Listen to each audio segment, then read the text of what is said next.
What are your thoughts? I thought it was a solid hit out. Conditions, and probably the same last week, have made it tricky.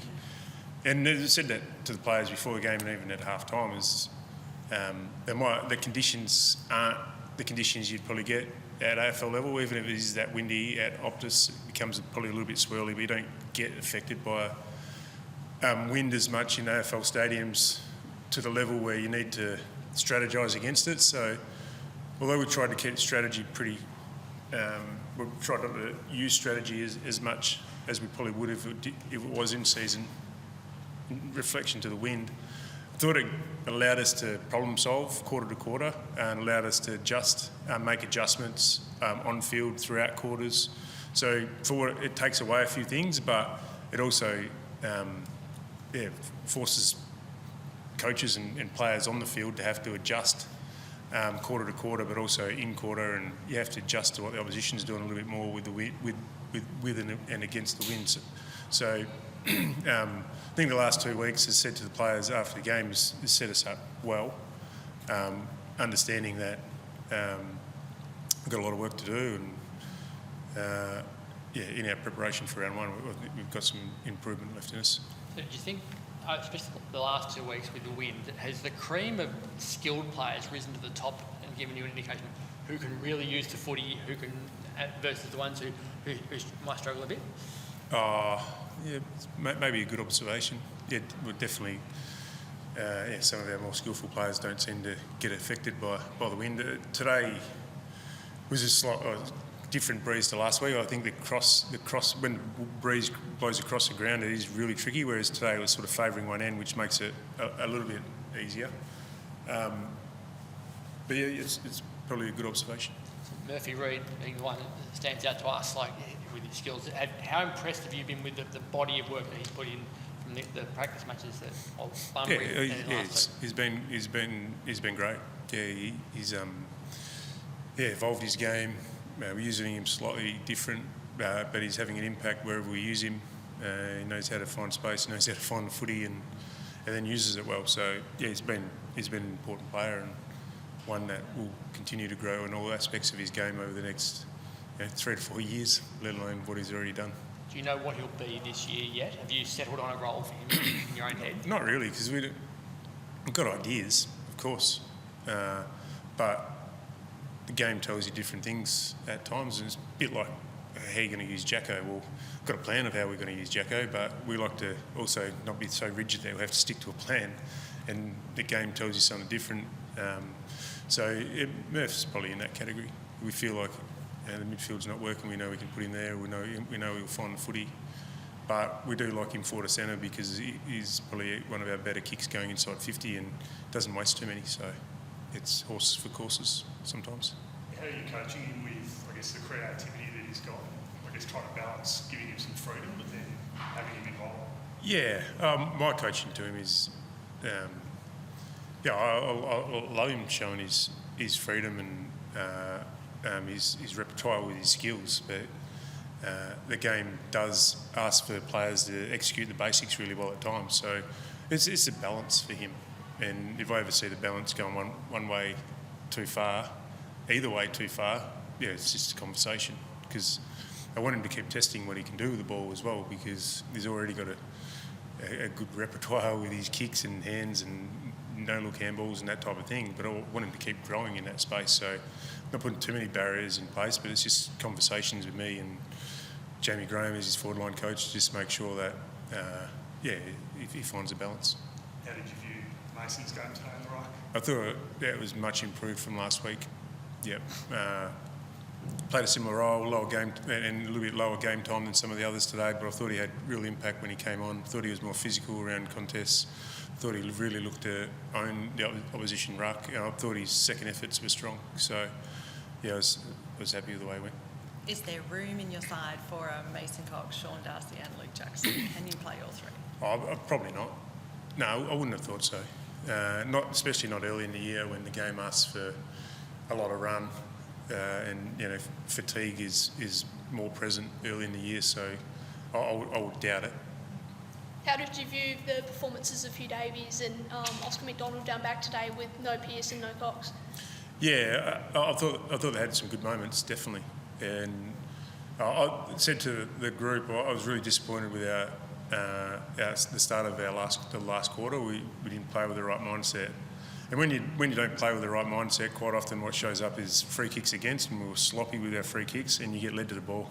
And I thought we did both of those things early in the last, and we were lucky to get away with them missing a few shots. But I thought we adjusted to that, got more proactive, and then got the game played in that front half. And the backs were a part of that period where we just got led to the ball.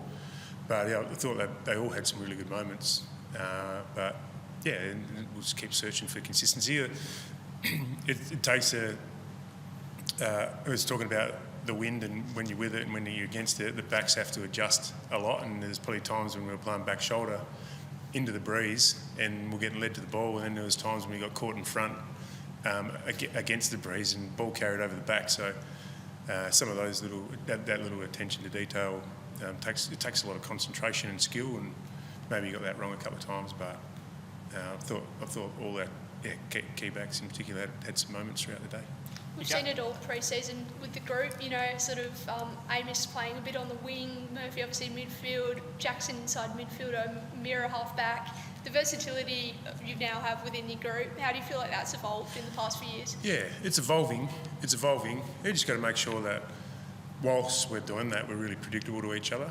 And players thrive on predictability, and predictability becomes really important, especially when you're under pressure. And there's been times when we haven't quite got that right with our communication around our positional changes. So it's a work in progress, but we want to continue to push that, and I think it makes it a little bit harder to scout, and it throws different things at the opposition. So I've been really impressed with the growth, but we've got that next level to get to, so that we make sure we set the ground up right and make sure everyone knows what roles we're in, and we're predictable to each other, and let us down a few times a day. But overall, if you look at it big picture, it's been a real positive. Made Tracy a skipper today instead of Brayshaw, and Sarong getting the kicks 5. Like, he's had a big summer. Yeah. What did him having the chance to be the captain do for him, did you think? And the result of the 5 goals? Well, the most important thing you got wrong, you lost the toss and we had to kick into it. So I think he worked his backside off to make up for that. And I didn't actually choose him to be captain. The captains did, and they thought it was a good opportunity to pass on some of the responsibility to him. So I was fully supportive of it once they approached me with that. And I said to JT, nothing changes. Well, he's been leading well, he's been playing well, and if he does those two things, he'll be a good captain. So I don't think he changed too much today because he was captain. And really, we don't want to have to rely on the captain for all our communication and leadership during a game. So probably the only thing different was the couple of pre-game speeches, which he handled really well, and lost the toss of the coin. But that was probably the only other difference, because he's been doing a lot of that stuff anyway, and he's probably, especially with Switter out, he's the captain of our forward line, so there's just a bit bigger role this week. Did Darcy and Ryan both play in the twos, and did they get through? Yeah. Yep. So where do they both sort of sit at the moment? We talked about Luke Ryan last week with those defenders out, so we were all assuming that he'd come back in. How close is he to being available for you to pick? Yeah, well, there's a conversation with Luke during the week. He would have been in the team today, but there's a balance between getting him in the team today and maybe not playing 100% of the game time we needed him to. So the decision with him was made for him to get maximum minutes at waffle level, and it was a bit with Sean. Thought that the game, the early game today was best fit for where he was at in his program. So we've got to get the balance right leading into round one. Hopefully we've got Coxie, Piercy, Sean, Luke, Switter, Carl Warren is today. Hopefully he's in the mix. So we've just got to get the balance right between players who have done all the work and as close to peak fitness as they can be this time of the year, and those who aren't. Just got to get that balance right. On the outside looking in, it sort of feels like you wouldn't pick someone who hasn't done a pre-season game for you. Would you be comfortable picking a Luke Ryan and a Sean Darcy for round one, despite the fact they haven't run around in an AFL pre-season game yet? It's a little bit different with some guys. I think both of them have been around for a long time. You know, if Sean didn't have the minutes he's had or the games he's had with the midfield, you'd be a little bit reluctant to throw a Ruck in there with that midfield connection. But like he's elite with his Ruck mid connection, so those sorts of things come into it. Luke's played a lot of footy with our backs, so there's a lot of cohesion there and experience there. So probably more comes down to fitness. Does that versatility that you've got sort of, I guess, count against Luke Ryan? I mean, you've got someone like Heath Chapman who can play tall and small, you've got Walker who can play tall and small, and it sort of, you know, gives you a bit more flexibility without having him there. I sort of see Luke as a really flexible player for us. You know, he's played on players like Tom Hawkins over the last few years, and especially since I've been here, and he's played on Nick Watson last year and did a really good job. So he provides that flexibility for us deep.